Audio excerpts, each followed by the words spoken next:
In the past, animals died and rendered their bodies to the chemical process of oil. Unlike coal, formed from trees and plants, oil is an animal product, a biological process based on single individual mortalities. We have taken this geological corpse, entombed beneath our feet, and turned it into a source of power. We have a culture extracted from dead bodies.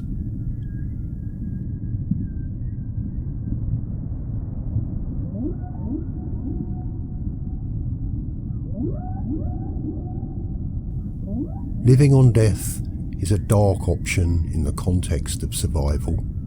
From the industrial slaughterhouses powered to provide chicken and pork, washing out from the seas, all life is being threatened by the age of oil as the world prepares to reset the pattern of life with a mass extinction.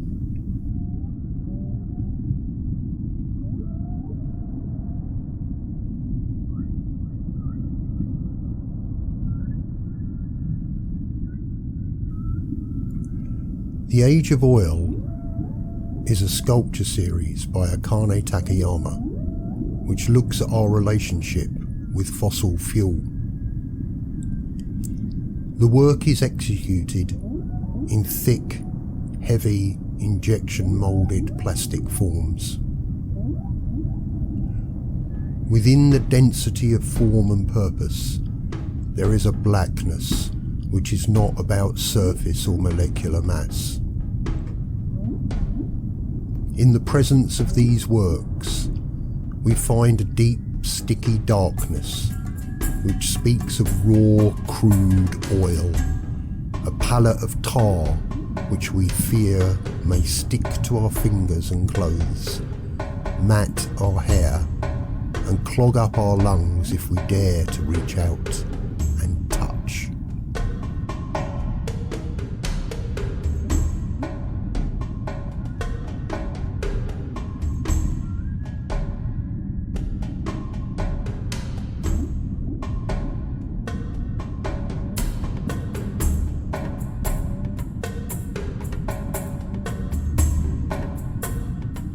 Takayama has produced these sculptures in forms which evoke specific ideas and concept, and yet we find that what we at first seem to recognise is not at all what it is we are looking at. Once again, there is a multi-layered work to be discovered and investigated, as is always the hallmark of Takayama's art. What are we looking at? What do we see? How do we approach this work? This is Takayama's art at work, posing questions, offering positions, and enticing the observer to observe. In this series, we have to be alert to what is actually there, not what we think is there. We are invited to see into this age of oil past.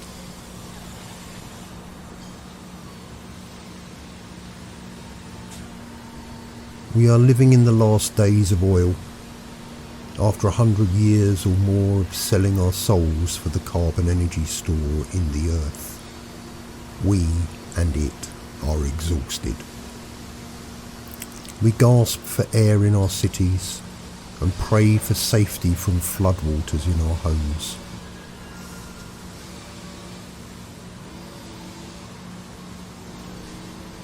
In the age of oil, we charged our future with the cost of our convenience and left our descendants with the bill for our selfishness.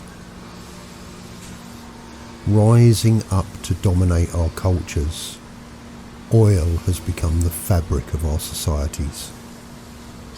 We wear clothes made from it. We work on computers fashioned by it. We drive cars powered and styled by it. Everywhere the dark stain has seeped into our lives. Beyond our own need, the natural world has found itself covered by oil. Seductively smooth, we feel the power of this oil in our present.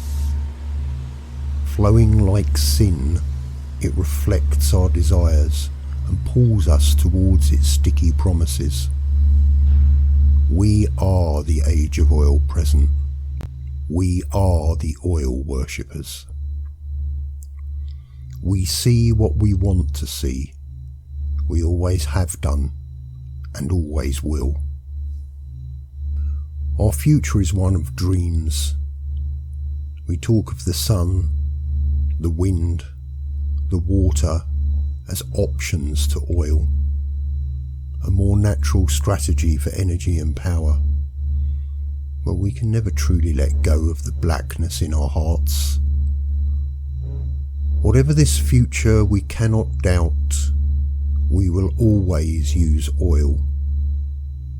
Perhaps more wisely, perhaps in even smaller amounts, but as volume of consumption decreases, the price value will increase, making it a business too attractive to let go of. We are approaching the line, or is the line approaching us? Like a dark tsunami, the wave of our actions bears down upon us. In this future, we are lost, but new forms will come forward. We are to be left to the fossil bed, like the Ammonites. Evolution does not work to the needs of human beings, but is a response to environment. Evolution is a culture of its own making.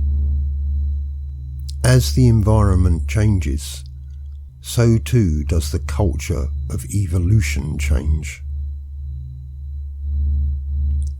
Maybe we should be asking what comes next from this cultural change.